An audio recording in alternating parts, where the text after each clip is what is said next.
And welcome everybody to the Huddle, KGUN9's weekly streaming sports talk show. I'm Jason Barr, joined by Pat Paris. Pat, good afternoon. How are you today? Good. How are you, Jason? All right. We're hoping to be joined by Arizona baseball infielder Mason White, the Pac-12 Tournament MVP, in just a few minutes here. But boy, how about U of A baseball, Pat? This is a team picked to finish ninth in the Pac-12 by the coaches before the season. And sure enough, they not only win the Pac-12 regular season conference title, but then they back it up with the tournament title and in the Pac-12. And they're going to be hosting Grand Canyon, West Virginia, and Dallas Baptist in the Tucson Regional. Fantastic job by Chip Hale in the final season of the Pac-12. Chip Hale, the head coach, the only player and now coach to be named Pac-12 coach and player by the league in the Pac's existence. Yeah, it was quite a run. And what I've liked about this team, Jason, is they've gotten better all year long, right? They're playing their best baseball at the end. We always talk about how important that is. And that allows you to do things like win the Pac-12 tournament as they did. And that earns them a seed, 13 seed. And it gives them that sense that now they're at home. They're continuing to play great baseball. They've got a real chance to win this regional and advance to the super regional. I love the way that Chip Hale has, in his short tenure here, has, put his stamp on this team. And this is the way he wanted the team to grow and build and momentum to build. And it just takes a couple of years sometimes with a new coach. It did. And now they're playing great baseball. They're pitching well too. It's all working out. And both were won in dramatic fashion. Yes. Walk-off style for the regular season title, which was done at High Corbett Field. And then in the postseason, in the finals of the Pac-12 tournament, they actually were no hit for the first 6th and 3rd innings by the USC pitcher, and came back in the 9th inning and went on walk off. And sometimes that's how it's done, where you're going to have a season and you're going to have special moments. Some of those things are going to happen that way, and super exciting for Arizona to win that way as well. Yeah, I think their 8th walk-off win of the year. And I what was so special about that, Jason, not only, of course, the most important thing is they won a conference tournament championship, the last Pac-12 as we know it conference tournament championship, and the last of all of the Pac-12 as we know it championships for all the sports. So that was special, but they did it on national TV. And I know it was late because I was on the East Coast. I was out of town over the weekend and I got to watch it on ESPN. And that says a lot too. Maybe the rest of the country with a weekend where a lot of people were watching a lot of different sporting events, perhaps they saw that game too. And you might have counted out the Wildcats there 5-6 innings in where just nothing was going right at the plate. And it just seemed like they were stymied. But when they got that first hit and then they got that first run, you just thought, you know what, this team might have a chance to come back. They've done it all year. Why couldn't they do it again? And then by the time they tied it, you just knew they were going to win that game. And so they host 3 teams here, and these are 3 very familiar teams. Grand Canyon, they play almost every year. They actually split 2 games with Grand Canyon this year. They played Dallas Baptist this year in Frisco, I believe, lost to Dallas Baptist. And West Virginia, they didn't play this year, but they lost 2 out of 3, I think, at home to West Virginia last year. So not teams they're going to take lightly, but at the same time, teams they can beat. And maybe that's a good thing, Jason, is you're not thinking we're dominant over these teams. We've always beaten them. We'll just go roll the ball out on the field and we'll go play and we'll beat them. For Grand Canyon, those are usually midweek games, and it may not be your top starter. And I don't remember the Dallas Baptist game very well. And then West Virginia was last year. So, there's still motivation. Let's put it that way. And I'm sure that they'll have the game plan and Chip Hale will have the pitching set to their liking. And I do like the fact that with the temperature now at triple digits every day, that Arizona gets to play those 6 o'clock games and not those 2 o'clock games. You got to keep winning so you can avoid having to play those 2 o'clock games, Jason. Yeah. Tremendous defense from Brandon Rogers during the Pac-12 tournament. Really made some great plays in the outfield. They've got a little thing going with this banana rally cap or whatever. They make these bananas into a cap, so they're having fun. It kind of reminds you of the 2016 team. I think that was singing in the dugout or whatever. They went all the way to the finals of the College World Series. So they got a little there's the banana on one of the, I think, assistant coach's sons probably, but they got a little personality to them as well. And got to have a little bit of confidence as well. Well, and I think that's what you see with this Chip Hill team is each year they got it. We've seen them get a little bit better, and maybe it's you have to build that. I know it's cliche, but the Wildcat way, and for somebody like Chip Hale, who the Wildcat way means Jerry Kendall. It means winning national championships. It means coming together as a family. And that they do seem to have all that this year. I'm not saying they're going to win a national championship. They got a long way to go before that happens. And they are just the 13th seed. But you got to have that chemistry as a team. You got to have that feeling of a family. And it's a Wildcat family. And you got to have that ultimate goal. And I think right now it's all coming together for them. All right, Arizona baseball practice just ended, and so Mason is about 3 or 4 minutes out. So let's take a little break from Arizona baseball. We'll come back to that when he joins us, and we'll bring in our Huddle poll question of the week, Pat. Baseball related, Major League Baseball umpire Ángel Hernández announced his, quote, retirement Monday, retirement to spend more time with his family, right? You know what that's about. Negotiating an end of his career with Major League Baseball due to the just tremendous mistakes one after another. All right. So what are your thoughts? A, good riddance. B, let him be. Or C, baseball is better off. Now, I realize, Pat, that good riddance is a little rough, but that's the one I'm going with. And I'm going to tell you why. He sued Major League Baseball for racial discrimination. He was not selected to go to the World Series, not because of race. He wasn't selected to go to the World Series because he blew call after call. Okay. So he went nuclear. Okay, sued Major League Baseball, and then is throwing people out of the game after he's made a clear mistake. Just way too much. So normally I like to say, hey, let him be, or maybe be a little gentle. With baseball is better off, not as gentle as let him be. But I'm going with good riddance. Pat, which one are you going with? Yeah, and Jason, this time a lot of times I'll say, oh, I can see all three of them in there. I don't see all three of them. I don't let them be. No, I mean, go off, have your retirement. We'll let you be now. That's fine. But really, it's between A and C for me. And I actually went with C, barely over A. I could have easily gone with A, but I think clearly baseball is better off when you get rid of these umpires that score so low. And then when they do those informal, anonymous 100 player question where they say, give me an umpire you just you don't like, or you don't respect, you don't think should be in the game. And he's always in the top 3 when you pull those 100 players. The one that just retired a couple of years ago, Joe West, was top of the list as well.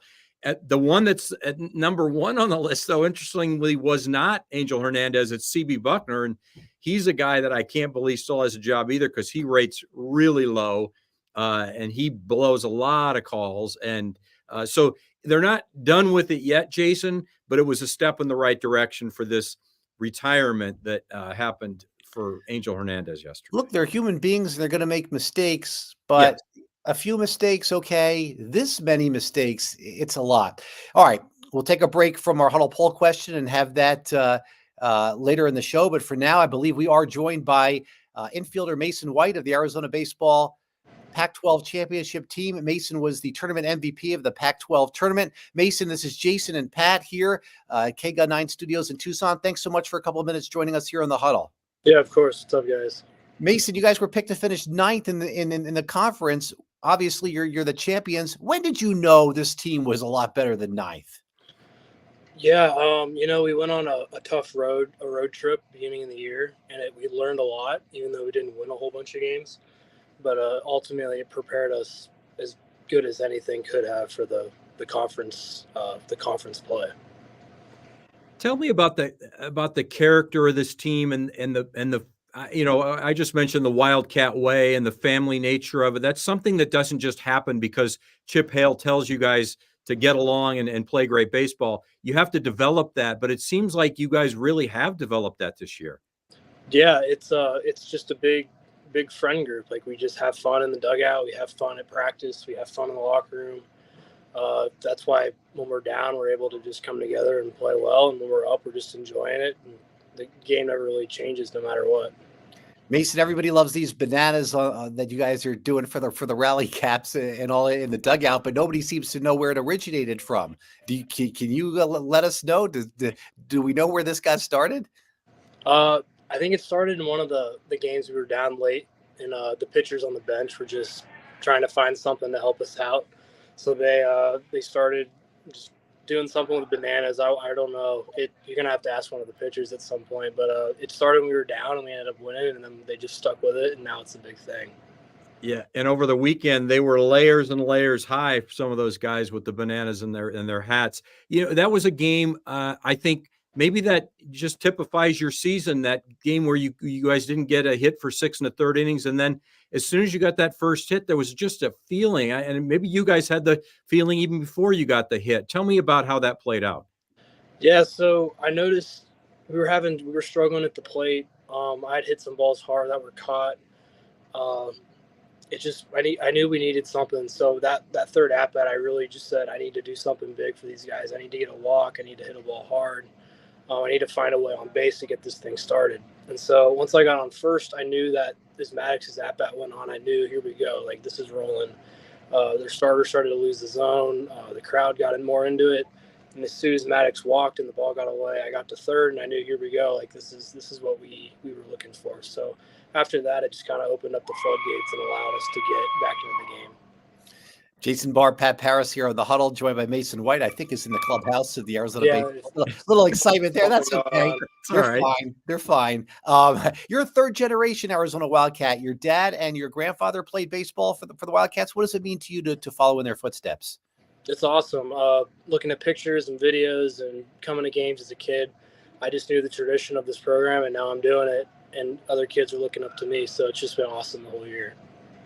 And the tradition also includes a lot of postseason success for this Arizona Wildcat baseball team. Now you're sitting there in a position where you guys are going to be at home. You got to feel good about the draw. You got to feel good about where you're at right now, playing some of your best baseball right at this moment.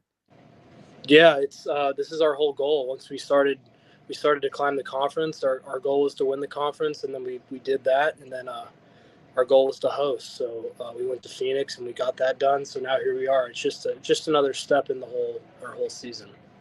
As someone who went to South Point High School and I believe grew up here, how much did you follow the team in the 2012 and the 2016 runs? Do you remember following the team at all during that time? Yeah, 2012, I was about 8 years old, and I was all about it. I loved the team. I knew all the players. I was at every regional and super regional game. Oh, wow. So I watched all of that. I witnessed it, and then when I went to Omaha, I watched it all on TV. And then I remember when they won the national title game, I bought the Cats Own Omaha shirt, and I still have it sitting in my room. So nice. As soon as they won, I bought the shirt. So it's pretty cool. Wouldn't that be something if you could buy another shirt with 2024 on it? Wouldn't that be cool? Yeah, this time hopefully getting one on the field. Yeah, there you go. You won't have to buy it; they'll give it to you, right? What it takes a lot though to get there. This is just the first step, and you can't take anything for granted at this point. Yeah, we treat every day as a new day, and we do as much as we can to get our job done that day. If it's practice, if it's Friday night game, if it's a midweek game. So this is just another step along the journey. It's not anything bigger or anything smaller. It's just we're taking it as just another game, and we're doing our thing and trusting our dudes on the mound and trusting everyone in the dugout. Usually when you get a regional and there's 3 teams that you're up against, you're maybe familiar with one, but I think you guys are familiar, it seems like, with all 3 of these teams. I mean, you split with Grand Canyon. You play them almost every year. You actually played Dallas Baptist, I believe, when you went to Frisco, lost to them. You actually lost 2 out of 3 to West Virginia last year, I believe. So certainly you're not taking these teams for granted. What do you think of the familiarity between the teams that you're going into this regional with? It's going to be fun. I'm excited for it. We did play Grand Canyon a few times. We played them a bunch last year too. West Virginia came here earlier in the year last year, and then Dallas Baptist earlier. We had a good game with those guys. So it's going to be a good contested regional. I'm really excited for it, and so are all our guys. Mason, I want to know what it's like having Chip Hale as your head coach, a guy who's had so much success as a Wildcat and then in the majors and then as a manager in the major leagues. What has he done to help you, and your team this year? He's calmed us all down, and he's really shown us the part of the journey of just taking every single day and doing the best you can and get 1% better every single time you come to the field. And over the time that builds up, starting back in August in the fall, when we all showed up and it was a brand new team. So if you look back from August to now, it's because of him. He's the one who led us. All of our coaches, they all bought into what he was trying to do with us, and we've all trusted him, and here we are. Did he recruit you, or was it the previous coaching staff? Chip recruited me.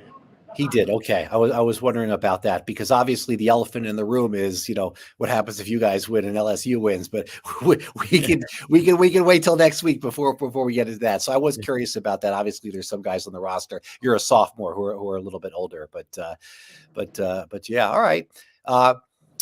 Let me think what else I could ask you. You had some great defense by Brandon Rogers in the outfield, and you've gotten some really, really good starting pitching. What do you take as to you? What's the key to doing well in this regional? What are the 2 or 3 things you realize are really focusing on going into this weekend? We just trust each other, trust the scouting reports, trust our plans, and be ourselves, and not do anything more than that. That's just do what we've been doing all year and have fun. We're playing regional in Tucson, just like we've been dreaming about. So just have fun and just do what you do. Mason, I know part of that Wildcat way is producing major league talent as well. It probably helps to have Chip Hale as your head coach, because he's done that as well, and he's been a manager. But how do you feel like you're being prepared and ready for that next level at the same time, while you're still focused on what you have to do this week and in the coming weeks? One thing he's really helped me with is not changing who I am, depending on pitcher or any type of game. It's just being who I am and doing what I do well. And so at the next level, that'll help me just stick to what I'm good at and not try to change or do anything drastically different than I've been doing my whole life.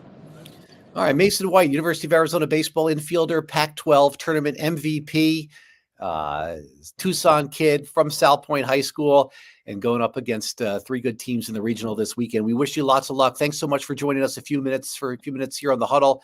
And we'll be rooting for you this weekend. It should be an electric atmosphere at High Corbett Field. Those regionals always are. Should be tons of fun. And thanks so much for a couple of minutes. Thank you, guys. Good luck, Mason. Thanks. Yeah, that was Mason White here joining us on the Huddle. And those regionals are tons of fun. And, you with any regional, Pat, you just don't want to have to go through the elimination bracket, right? That's it. You have to go through that elimination bracket. It is really hard. I mean, you lose that first game, you got to win 4.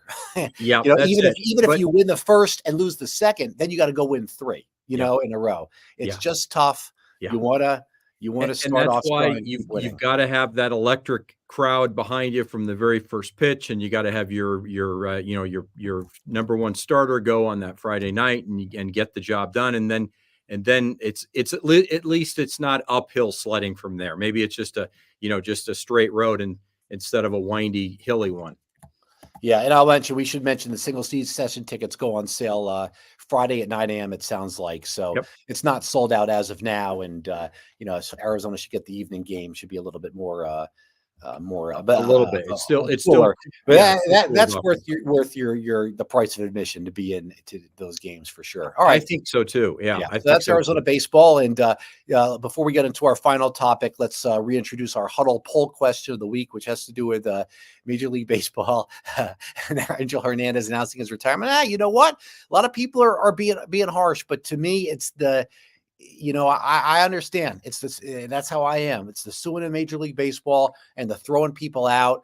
I can remember the situation. I don't know that he threw Terry Francona out, but it was a fly ball in the outfield, and clearly the ball bounced between the 2 outfielders, and he called it out. And the runner didn't know whether to run or not because the runner's running around and he sees the ball dropping, but the guy says out. He didn't know what to do. So he got tagged out between second and third. Then they put him on third. Obviously there's a clip on Twitter of the 3 balls way outside the strike zone. Oh, yeah. Strike. So I think here's where I am, Pat. Are the umpires part of the sport, part of the show? Okay, because if they aren't, then the computer needs to call balls and strikes and just let the umpire, so he doesn't lose his, have layoffs and lose jobs. Just let him call the outs at home plate and assist wherever. Okay, but if you feel like the umpires are part of the show, and Tom Glavine back in the day working the umpire and working that outside corner, if you feel that's part of baseball, and it's totally fine to feel that way, then the umpire should be calling balls and strikes, and it shouldn't be an automatic. So it just depends upon how you feel about that. Yeah, and you get rid of a guy like Ángel Hernández, and does that mean now you're just delaying what we both, I think, feel is inevitable, and that is the automatic strike zone call? But that's not going to happen. Certainly not going to happen next year. The Major League Baseball has already said not going to happen in 2025. So now you look, beyond that, whether or not it's going to happen. I also, real quick, Jason, I'm not going to take credit for this. I heard Dan Patrick say this. Does the emergence of betting in sporting events like baseball, is this one of the reasons why the Major League Baseball feels pressure to get it right more times than not now? And that means getting rid of the umpires that are the worst at getting it right, have the lowest percentage of getting it right. Because if you've got fan bases betting on the most, mundane game of the season in the middle of the week in Oakland, they're betting on that game, and Ángel Hernández botches a call and you lose your bet, you're getting on social media and you're tearing into him. And I think, to me, it makes sense that at least that was a factor. Also, social media is a factor because it blows up like never before. Well, Jason. and they put the strike zone on the screen. Yeah, how about the Bryce Harper check swing that he called his strike? Yeah. I mean, the evidence was overwhelming against him, but I also think that perhaps the addition of gambling in that. But it works both ways with the gambling, because he could make a call that's so bad, and then you think you've got was it Tim Donahue? I hope I have the right name. The NBA ref who went rogue. Yes. Okay. Yes. Okay. Yeah.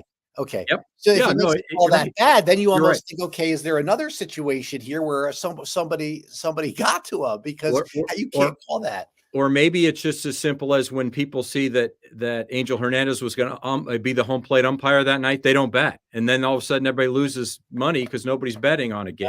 That's interesting. I didn't even think of that. Yeah. All right. Yep. So that's that. I hope I'm not being too harsh with the good riddance.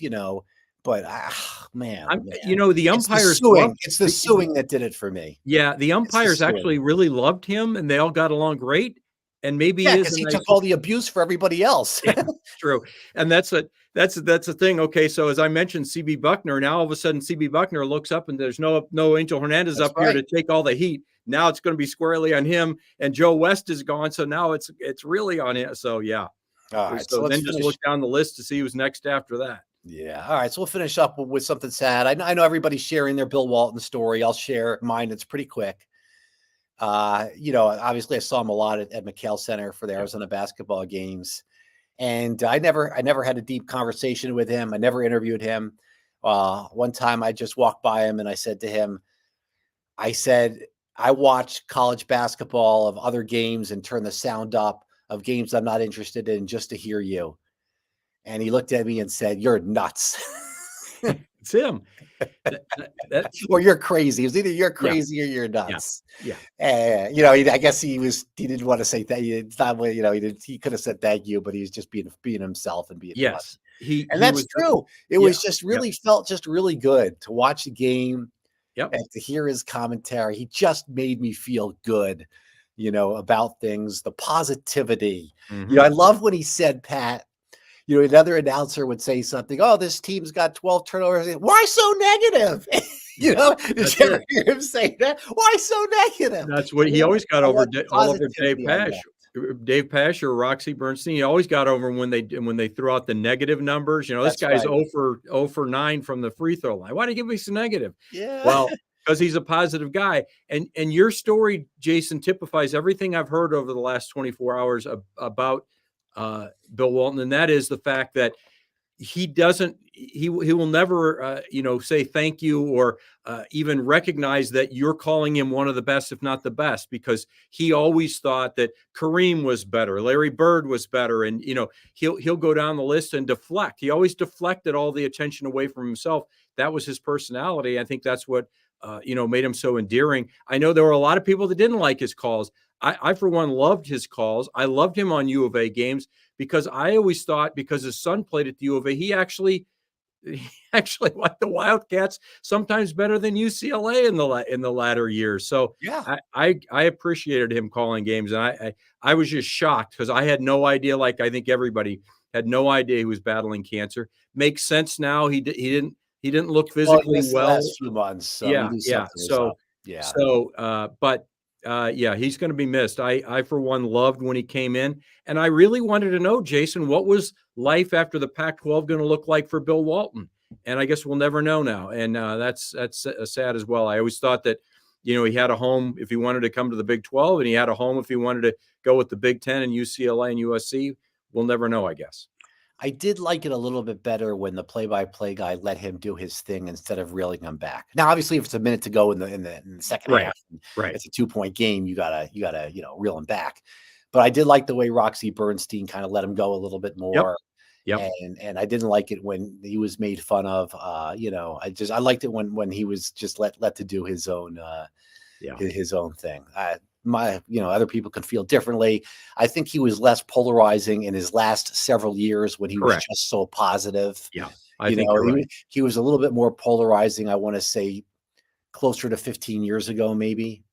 You're probably right. Yep. But not so much in the last in the last several years. And very, very pro Arizona for sure. There's no question. I think pro everything in the Pac-12. Yeah, I think so too. Conference. I want to say it wasn't on positive 100% of the time. One of his phrases I liked was, if somebody made a bad pass, he would say something like "worst pass in the history of the Pac-12" or something like that. Well, so it wasn't always 100% positive. He would say something if it was negative. Well, and you know what, Jason, the bottom line is the man knew what he was talking about. He knew the game better than most. And, when he did go make some analysis, he was spot on. Yeah, he was always correct, and he was one of the greatest college basketball players ever, who played for the greatest college basketball coach ever, for the greatest dynasty in college basketball ever. And it all added up to a lot of knowledge, and yet a lot of entertainment as well. Yeah. All right. So Bill Walton passes away at 71. So he'll be missed for sure. All right. For Pat Paris, I'm Jason Barr. This has been the Huddle, KGUN9's weekly streaming sports talk show. Thanks, everybody. I actually, I'm on vacation the next couple of weeks. So TBD, we'll decide. It's TBD. It's TBD the next couple of weeks. Yep. You might see Pat on with a guest, or you might not. You might see me in a week or 2 weeks. Yeah, we'll see. That's why. But all right. So we'll see you when we see you. Thanks everybody for watching. Yep.